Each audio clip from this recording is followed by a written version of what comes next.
আসসালামু আলাইকুম ওয়া রাহমাতুল্লাহি ওয়া বারাকাতুহু।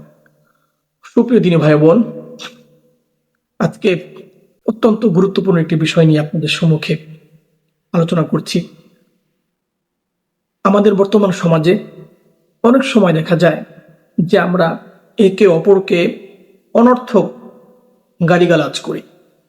আমরা অনেকে জানি না একজন মুসলমান অপর মুসলমানকে গালি দেওয়া কতটা অপরাধ। বুখারী শরীফ সহ আর অসংখ্য হাদিসের কিতাব এসছে, রাসূল করিম সাল্লাল্লাহু আলাইহি ওয়াসাল্লাম ইরশাদ করেছেন, সিবাবুল মুসলিমু ফুসুকুন ওয়া কিতালুহু কুফর। একজন মুসলমানকে গালি দেওয়া এটা ফাসিকি, জঘন্যতম অপরাধ।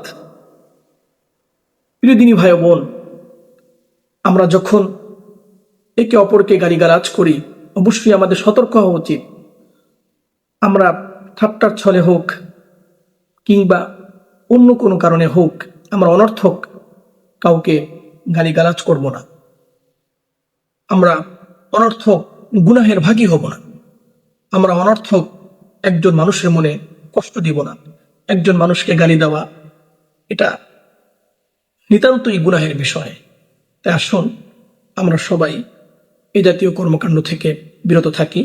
আমরা আমাদের প্রত্যেক মুসলমানের নীতি নৈতিকতা আমরা সামনে রেখে আমাদের জীবনকে সুন্দরভাবে পরিচালনার চেষ্টা করি।